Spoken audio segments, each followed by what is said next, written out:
সামনেই ক্রিসমাস, আর ক্রিসমাসে আমরা কেক খাই না এরকম বোধহয় কেউই নেই।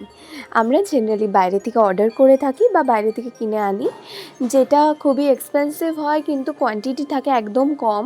কিন্তু তুমি যদি বাড়িতে খুবই কম খরচে এরকম একটা বড় কেক আর এতটাই স্পঞ্জি আর সফট কেক যদি তোমরা বাড়িতে বানিয়ে ফেলতে পারো তাহলে কেমন হয় বলো তো।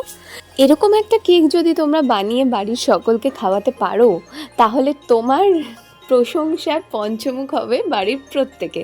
তো চলো রেসিপিটা ফলো করো স্টেপ বাই স্টেপ এরকমই স্পঞ্জি কেক বানানোর জন্য। তো সবার প্রথমে আমি এখানে নিয়ে নিয়েছি কিছুটা কাজু are lots of dry fruits, যেটা আমি সোক করে নিয়েছি অরেঞ্জ জুসে ফর ওভারনাইট। আর তোমরা চাইলে 2 to 3 আওয়ার্সের জন্য এটা সোক করে রাখতে পারো। তারপর আমরা চলে যাবো নেক্সট স্টেপে এখানে আমি নিয়ে নিয়েছি 1 কাপ ময়দা আর 1 কাপ সুজি। দুটোকেই আমি খুব ভালো করে স্টেন করে নিয়েছি, তাতে গিয়ে কোনো রকম লাম্পস আমাদের থাকছে না আর কেকটা একদম স্মুথ হবে। তো এটাকে আলাদা করে রেখে দেব। এখানে আমি নিয়ে নিয়েছিলাম 2 কাপ চিনি, যেটাকে আমি ভালো করে পাউডার করে নিয়েছি মিক্সারের সাহায্যে। এইবার আমি ওই পাউডার সুগারটার মধ্যে দিয়ে দিচ্ছি 1 কাপ রিফাইন্ড অয়েল। হ্যাঁ, এখানে আমি কোনো রকম বাটারের ইউজ করছি না, তাই রিফাইন্ড অয়েলটা তোমাদের একটু বেশি দিতে হবে। আমি পরেও 1/2 কাপ মতন রিফাইন্ড অয়েল আরও দেবো। তো এইটাকে ভালো করে দিয়ে ভালো মতন স্মুথ একটা ব্যাটার তৈরি করতে হবে, যার কারণে আমরা হ্যান্ড ব্লেন্ডারের সাহায্যে ভালো করে জিনিসটাকে মিক্স করে নেব। তারপর এখানে দিয়ে দিয়েছি দুটো ডিম দেওয়ার পরও হ্যান্ড ব্লেন্ডারের সাহায্যে ভালো মতন ব্যাটারটাকে প্রিপেয়ার করব আমরা।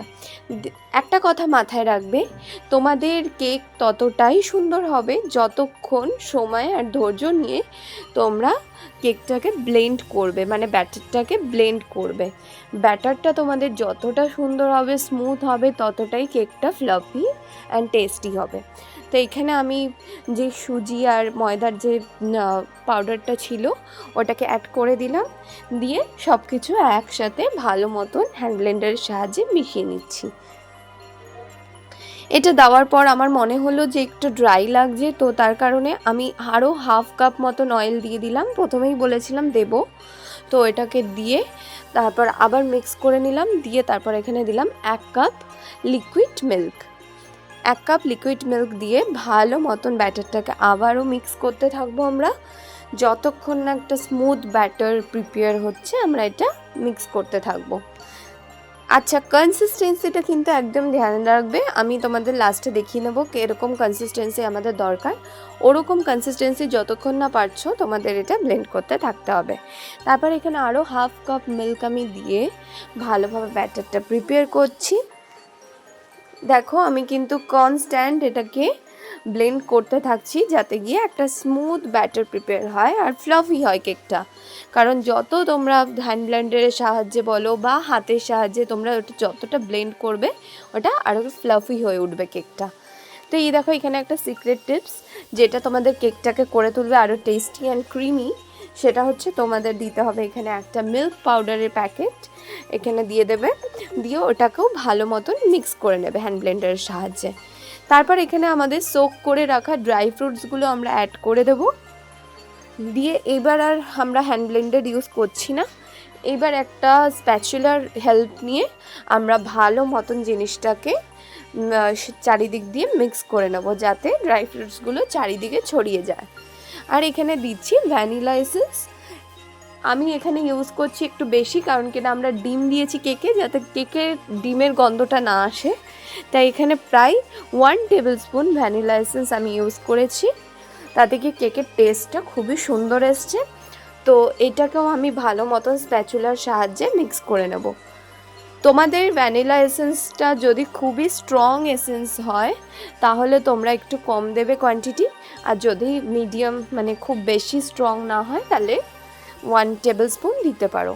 তারপর এখানে 1 টিস্পুন মতন আমরা দিয়ে দিয়েছি বেকিং পাউডার, দিয়ে এটাকেও স্প্যাচুলার হেল্প দিয়ে একদিক করে আমরা ব্লেন্ড করব, মানে যাতে ডিরেকশনটা যাতে একদিকেই থাকে, পুরো ঘোরাবে না, ঠিক আছে। তারপর এখানে আমরা একটা কেক টিন রেডি করে নিয়েছি, প্রিপেয়ার করেছি। ওখানে অয়েল আর ময়দা দিয়ে ভালো করে প্রিপেয়ার করে নিয়েছি, গ্রিস করে। তারপর এর মধ্যে ব্যাটারটা দিয়ে আমরা একটু এটাকে সেট করে নেব। দিয়ে তারপর 180 ডিগ্রি 10 মিনিটসের জন্য প্রথমে ওভেনটা প্রিহিট হতে দেব। প্রিহিট হওয়ার পর আমরা ওভেনে এটা দিয়ে 180 ডিগ্রি ফর 30 মিনিটস আমরা কেকটাকে দিয়ে দেব। এবার 30 মিনিটস হওয়ার পর আমরা কেকটাকে বের করে নিয়েছিলাম, দিয়ে ওপর থেকে ড্রাই ফ্রুটস দিয়ে দিয়েছিলাম। এটা আর একটু আগে করতে হতো, আমরা একটু দেরি করে ফেলেছি।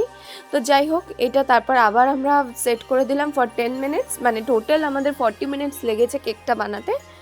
এইবার আমরা কেকটাকে বের করে নেব। দেখো কেকটা কিন্তু একদম প্রিপেয়ার হয়ে গেছে, কতটা সুন্দর হয়েছে কেকটা, তাই না? দারুণ হয়েছে কেকটা।